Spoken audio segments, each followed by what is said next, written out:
Yes, ni The Quick Times News n'ubundi nk'ibisanzwe.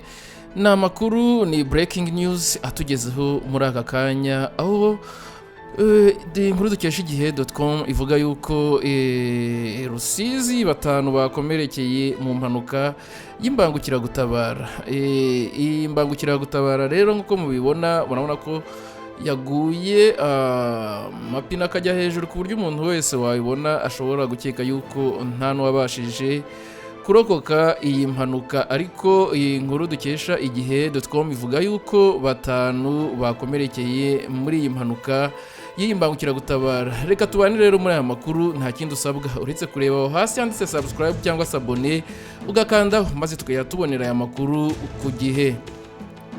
Uhawe ikaze rero, ni imbangukiragutabara y'ikigo nderabuzima cya Nyabitimbo yarenze umuhanda igwa mu kabande, ikomerekeramo abantu batanu bari bayirimo. Iyi mpanuka rero yabereye mu mudugudu wa Kabugarama, akagari ka Kigwa, umurenge wa Gitambi, mu karere ka Rusizi, kuri uyu mwaka wa 27 Ukwakira uyu mwaka wa 2024.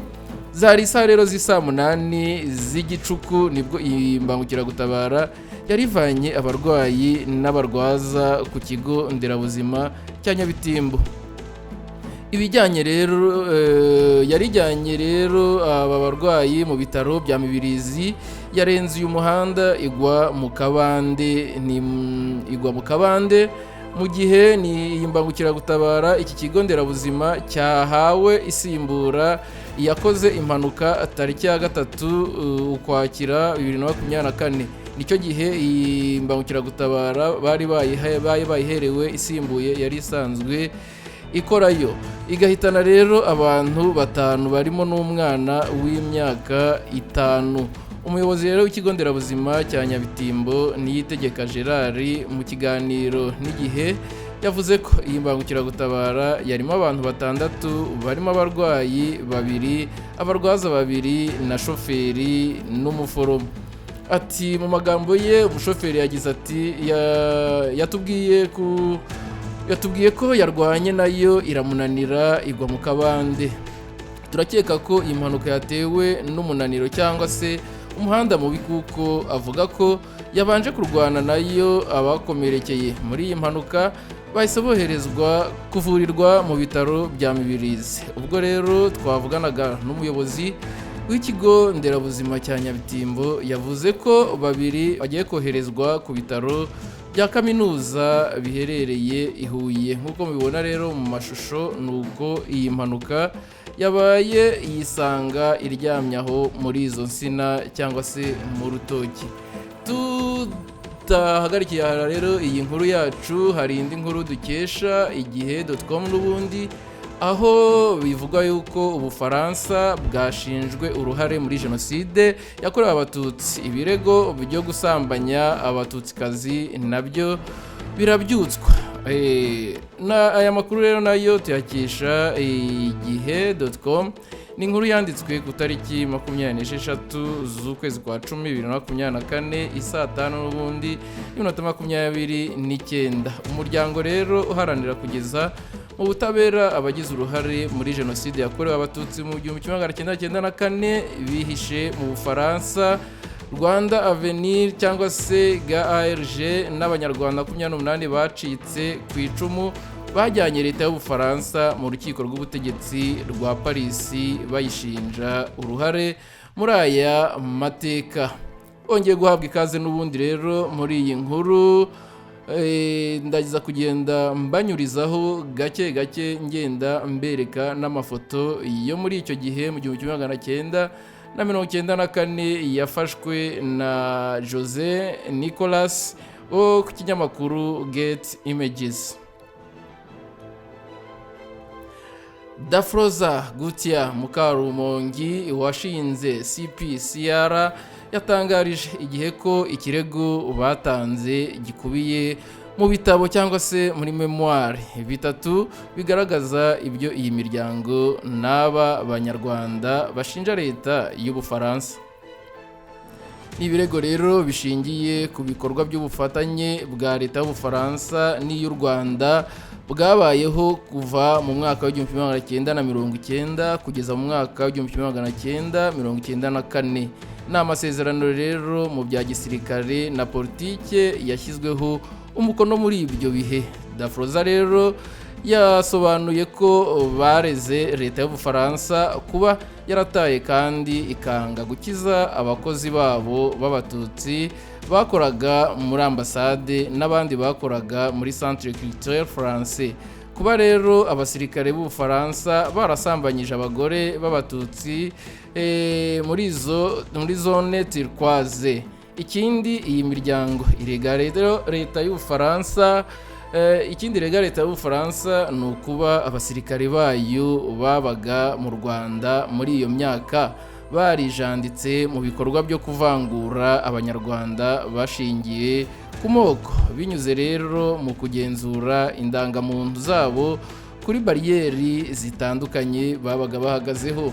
Kuva rero muri Kamena 1994 ingabo z'Ubufaransa zari muri zone turquoise mu butumwa zise ubwo gutabara, nyamara bigaragaza ko zari zigamije gushyigikira interahamwe ingabo zatsinzwe cyangwa se ex-FARE mu magambo ahinnye n'abanyapolitike bo muri leta y'u Rwanda. Dafroza yatangaje ko muri iki kirego harimo ibihamya byo kuba abatutsi bari barahungiye ku ngabo z'Ubufaransa muri iyi zone barakomejwe kwicwa bitewe n'uko zitigeze zibatandukanya n'interahamwe ndetse na ex-FARE.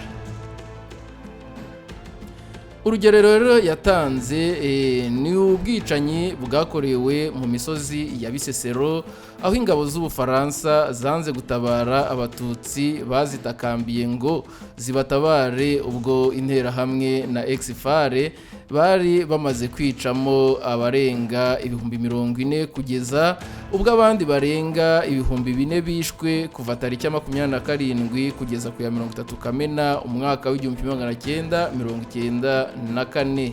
Mu nkuru rero bakomeje bavuga ubukuru rubanza rw'iyi miryango na leta y'Ubufaransa bwabaye tariki ya 24 Ukwakira umwaka wa 2024.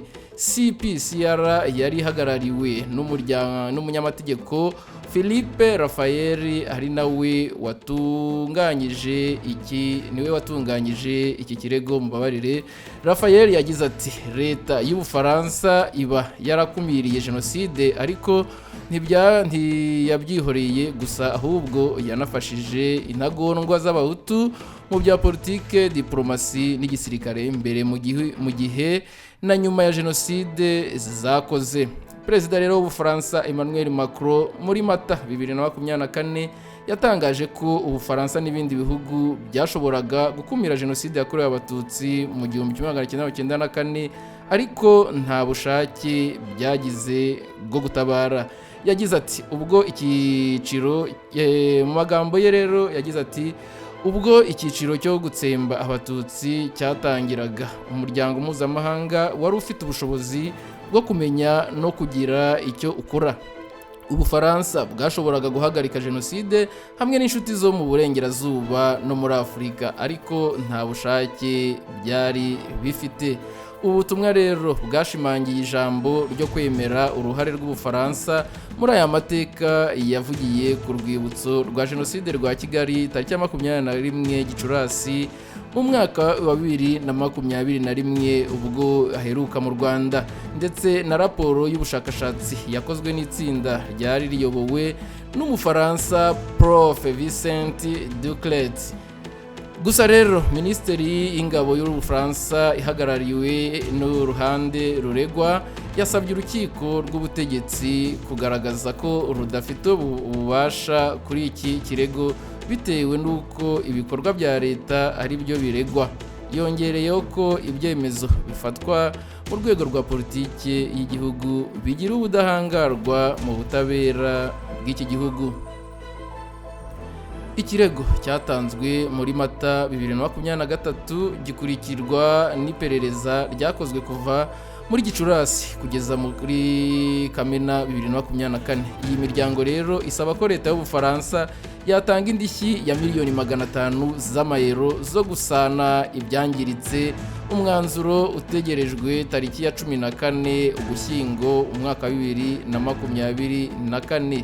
CPCR isobanura ko hari amahirwe yo kujurira icyemezo cy'urukiko rw'ubutegetsi kugeza mu rukiko rw'Uburayi urengera uburenganzira bw'ikiremwa muntu ECHR mu gihe rutahamya leta y'Ubufaransa uruhare mu bikorwa bya mbere no mu gihe cya jenoside yakorewe abatutsi muri uyu mwaka w'1994.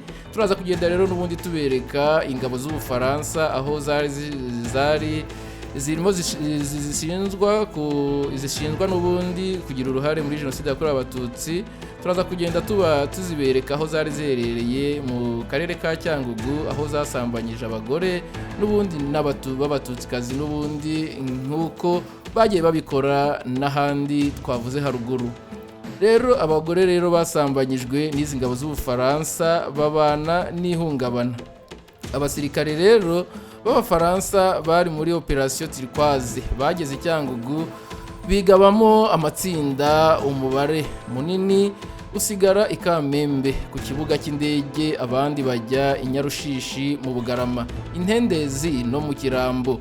Bageze i Nyarushishi batambagijwe inkambi yose, bagenda bafata amafoto. Muri icyo gihe rero bagendaga bareba bari mu mahema. Nyuma y'iminsi 3 bari bamaze kumenya ahaherereye abagore n'abakobwa, maze batangira kujya babatwara bakajya kubasambanya ku ngufu mu gihe bari bashinzwe kubarinda.